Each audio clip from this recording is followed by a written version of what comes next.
Hey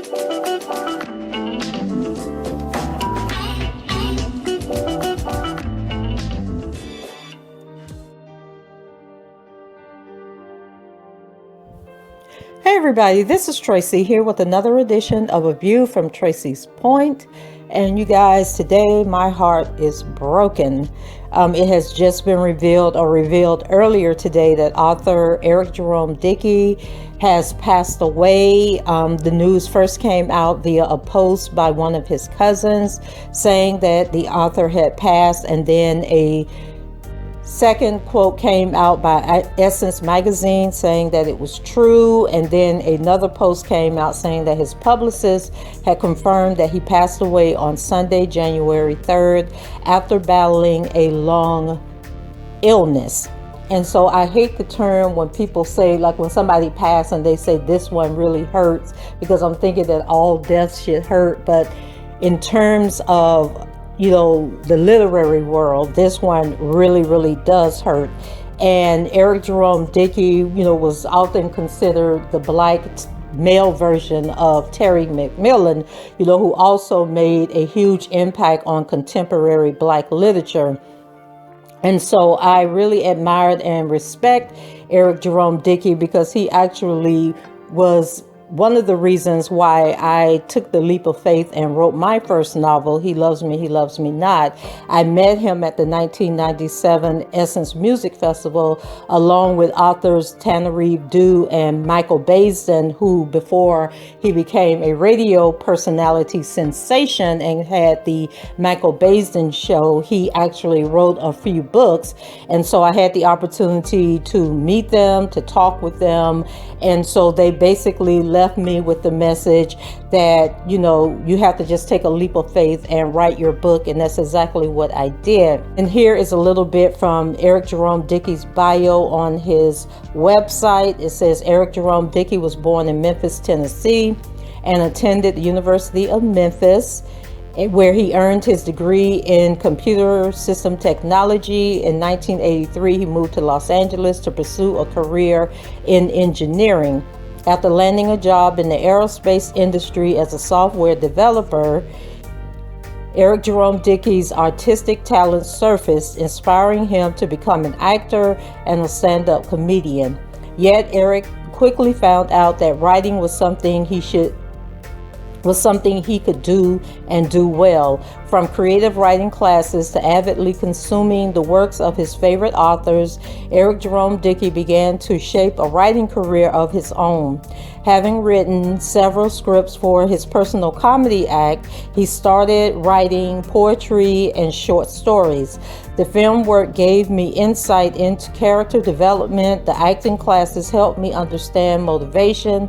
All of it goes hand in hand, Eric explains.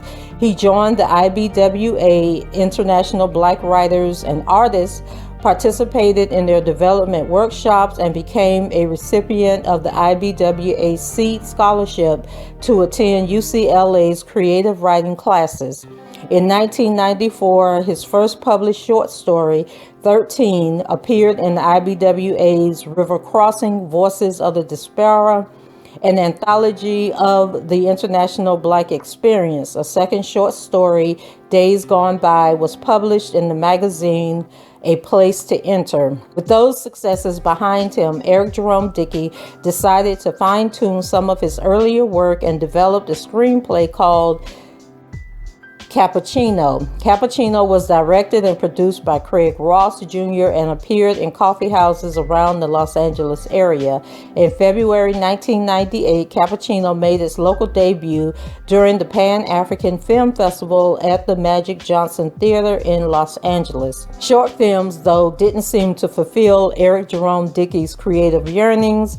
Eric says, I'd set out to do a 10-page story and it would go on for 300 pages. So Eric kept writing and reading and sending out query letters for his novels for almost 3 years until he finally got an agent. Then a door opened, Eric says, and I put my foot in before they could close it. And that door has remained open as Eric Jerome Dickey's novels has placed him on the top map as one of the best writers of contemporary and urban fiction. Eric Jerome Dickey's book signing tours for Sister Sister, Friends and Lovers, Milk in My Coffee, Cheaters, and Liar's Game took him from coast to coast and helped propel him for his first novels to #1 on the Blackboard bestsellers list. Cheaters was named Blackboard Book of the Year in 2000. In June 2000, Eric Jerome Dickey celebrated the French publication of Milk in My Coffee by embarking on a book tour to Paris. Soon after, Milk in My Coffee became a bestseller in France. Eric Jerome Dickey's novels Chasing Destiny, Liar's Game, Between Lovers, Thieves' Paradise, The Other Woman, Drive Me Crazy, Genevieve, Naughty or Nice, Sleeping with Strangers, Waking with Enemies, and Pleasure have all earned him the success of a spot on the New York Times bestsellers list. And so he has won numerous awards for his writing, and he continues to write. I have 2 books. You guys know I talk about my to be read pile that is prominent behind me on my videos where I'm actually in the video. And I always talk about how I need to get these books read, and 2 of his latest books are actually in that to be read pile. And then I'm showing you here a bookshelf. And I'm showing you here, guys, his books on my bookshelf are books that I've read. And then there are those times when I still use the public library and I will go and check out books from the library. But the loss of Eric Jerome Dickey is going to leave a huge void in the literary community, particularly the Black contemporary literary community.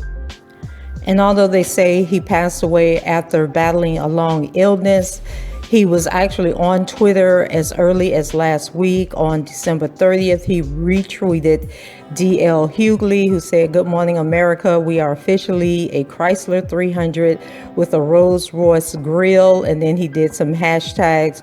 "Oh, how the mighty have fallen," entitlement, "that'll hold your ass." And I think he was referring to the stimulus, the $600 stimulus.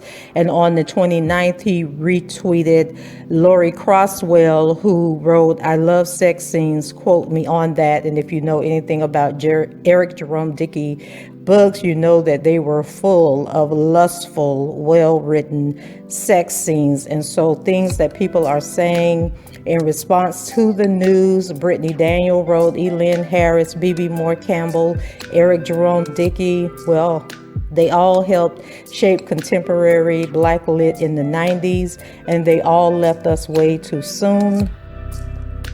And then Oyoka wrote, "Wow, we lost a legend. Rest in peace, Eric Jerome Dickey. You will forever be appreciated." Dion Grant wrote, "A writer has to work but also needs time to live. Without life, there is no boundless creativity, not the kind that grows, evolves, and becomes stronger." And that was a quote that Eric Jerome Dickey wrote in 2016. Black Women's Lives Matter.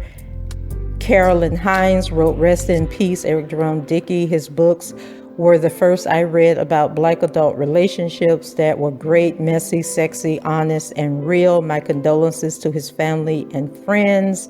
And then In Charge of the Girls wrote, "Eric Jerome Dickey is very much part of that I think I'm so grown moment in a young Black girl's literary journey." Britt Bennett wrote, "We were really all sneak reading Eric Jerome Dickey." And Lolita Files, who's another author who I love dearly, she wrote, "I've said more on Instagram and Facebook, but know this is one of the hardest losses I've ever faced. There will never be another Eric Jerome Dickey for me, for us, for the culture, for the world. He was my twin, my gemolo, my bubby. My heart is broken. Rest in peace, EJD." He lived his dream. He had great success at it. And so although we are heartbroken, we can say job well done to Eric Jerome Dickey. So guys, that's it for me. Leave your comments below, rate the video, and subscribe to the channel if you haven't done so already. And until the next time, I shall talk to you guys later. Bye-bye.